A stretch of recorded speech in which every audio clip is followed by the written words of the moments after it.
जीवन से मत भागो, जियो उद्देश्य के लिए। घटना उन दिनों की है जब इंग्लैंड में डॉक्टर एनी बेसेंट अपने वर्तमान जीवन के प्रति निराश थी और एक सार्थक जीवन जीने की ललक उनके हृदय में तीव्रता से उठी थी। एक दिन अंधेरी रात्रि सभी परिवारजन गहरी नींद में सोए हुए थे। केवल वही जाग रही थी और आत्मा की शांति के लिए इतनी बेचैन हो उठी कि इस जीवन से भाग जाने का ख्याल मन में लाकर सामने रखी। जहर की शीशी लेने के लिए चुपके से उठी, लेकिन तभी किसी दिव्य शक्ति की आवाज़ ने उन्हें आगे बढ़ने से रोक दिया। क्यों जीवन से डर गई? सत्य की खोज कर ये सुनकर वह चौंक गई। अरे, ये आवाज़ किसकी है? कौन मुझे भागने से रोक रहा है? उन्हें उसी समय निश्चय कर लिया, सार्थक जीवन के लिए मुझे संघर्ष करना ही होगा। सत्य की खोज के लिए वे अपना परिवार, सुख, संपत्ति आदि सब कुछ छोड़कर भारत आ गई।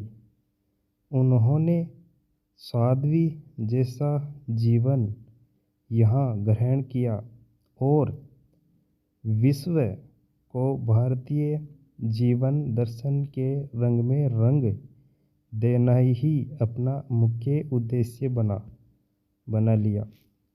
उनकी मृत्यु भारत में हुई थी। अंधकार से प्रकाश की ओर जाने के लिए भी मनुष्य को संघर्ष करना पड़ता है, जिसके दौरान वह अपनी सुख चेतना से समर्पण भाव और को जागृत कर जीवन लक्ष्य की प्राप्ति कर लेता है।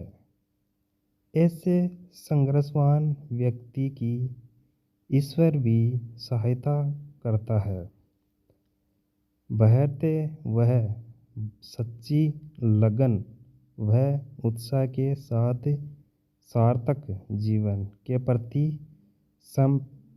संकल्पबद्ध है और उसकी आंखें निर्धारित लक्ष्य पर केंद्रित है। जीवन सहज नहीं, एक संघर्ष है।